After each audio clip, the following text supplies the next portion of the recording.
Try and do some dhikr before the salah. So just before the salah, get your mind into a mode of thinking about Allah.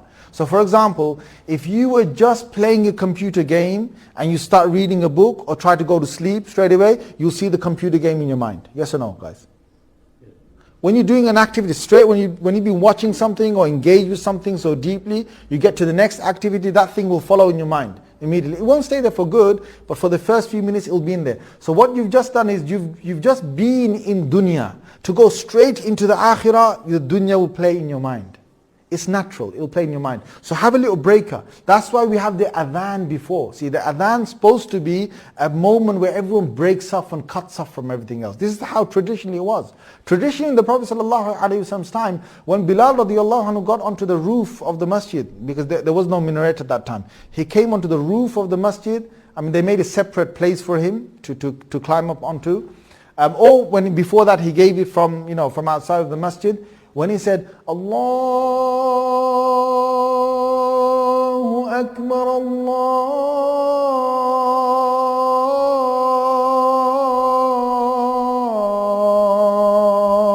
Akbar. When they heard that in Medina, everyone dropped whatever they had. Sellers, they dropped what they had to. Buyers dropped it, what they had to. People working their fields just left it. And they walked off. And they listened to the adhan. أشهد أن لا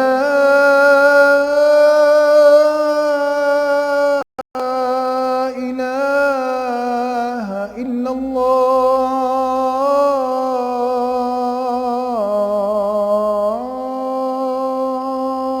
And they're hearing the beautiful sound of Bilal. I don't know how Bilal radiallahu anhu used to do it. I'm just doing whatever adhan I can at this moment. But when they heard that, he was like, Allah is the greatest, Allah is the greatest. And they're walking towards salah, they're getting their wudu done, and they listen to the adhan.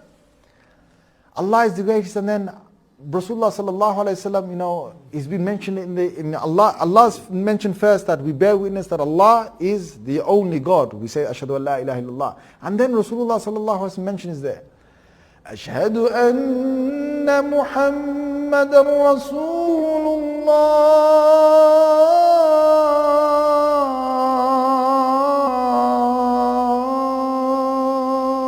We bear witness, or I bear witness that Rasulullah sallallahu alaihi wasallam, Muhammad sallallahu alaihi wasallam is Allah's servant, His messenger. And they're doing the wudu, or they're coming for the salah, or they're coming in the masjid, and they're listening, and they're breaking off. See, the whole thing is break off from the dunya.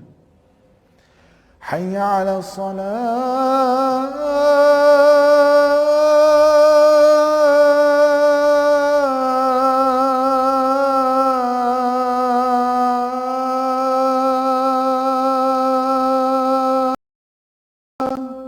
Come. Why should I come? حي على الفلاح.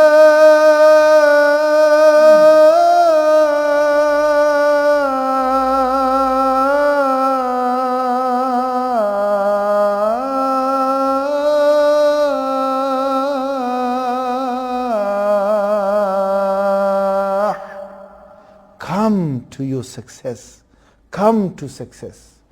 And the last thing before that, and beautiful, just Allah is the greatest, a break off from everything.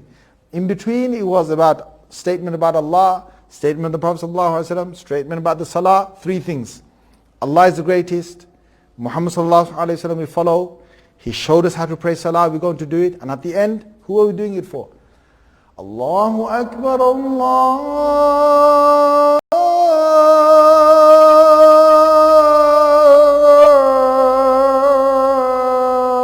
أكبر لا